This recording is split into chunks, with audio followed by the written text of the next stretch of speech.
atas ini tulisannya Fatah Masjidil Ghamamah.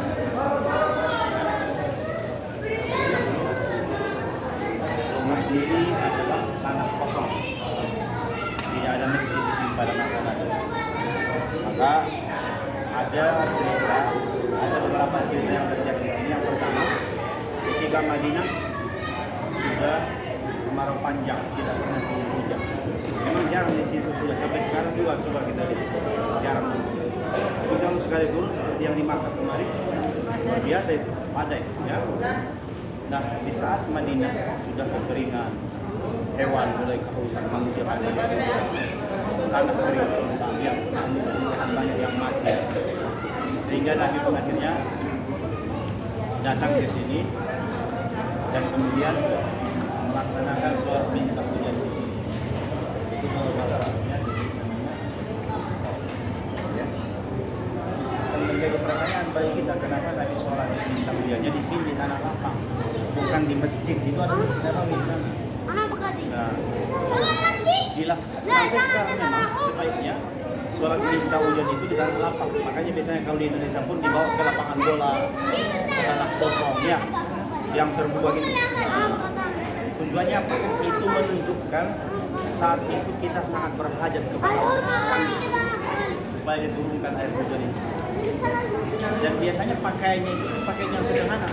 Beda dengan ketika kita sholat Idul Fitri itu pakaian yang terbaik. Tapi kalau sholat minta hujan tidak. Pakaian yang sederhana yang menunjukkan kita ini sangat berhajat kepada Allah. Karena itu datang ke sini dengan para sahabat, kemudian melaksanakan sholat minta hujan itu. Sesudah itu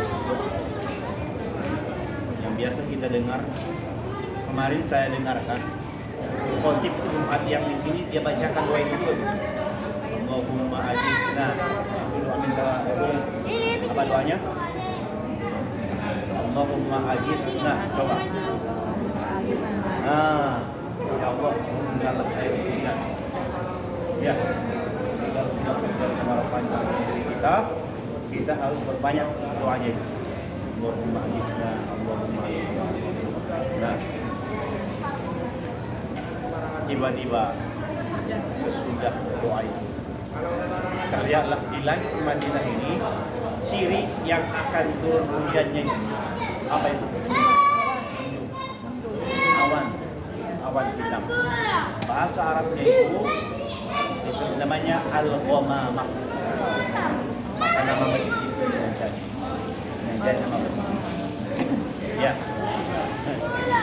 Yang kedua, ada cerita menyebut disinilah dahulu Nabi pernah melaksanakan sholat ghaib waktu pembesar Kaisar Absi atau Ethiopia wafat.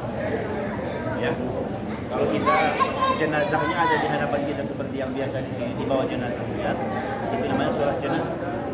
Tapi misalnya jenazahnya di Indonesia kita sholatkan dari sini, itu namanya sholat ghaib. Sholat ghaib 4 takbir. Doanya sama seperti sholat jenazah. Yang pertama Al-Fatihah, yang kedua sholat, yang ketiga doa kepada jenazah atau lainnya, yang keempat kepada kaum muslimin. Doanya sama, tapi karena jenazahnya tidak di hadapan kita, itu namanya sholat ghaib. Rasul sudah lakukan di sini. Ya. Yang ketiga juga cerita menyebut juga pernah terjadi Nabi di sini melaksanakan sholat Idul Fitri, sholat Id. Kenapa Nabi laksanakan di tanah kosong ini? Karena Nabi berpikir di antara kaum muslimin yang sudah 30 hari melaksanakan puasa, Idul Fitri itu biasanya adalah hari meraya, kemenangan, hari berbahagia, gembira. Ya.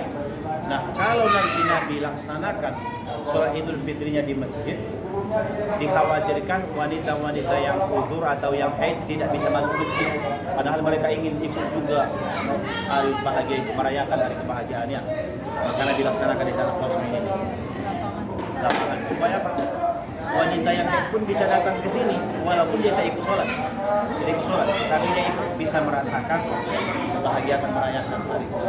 Ya, ini beberapa cerita yang terjadi di sini. Ini peninggalan Turki Utsmani, makanya ini lihat batu-batu alam. Batu-batu alam dari Madinah ini.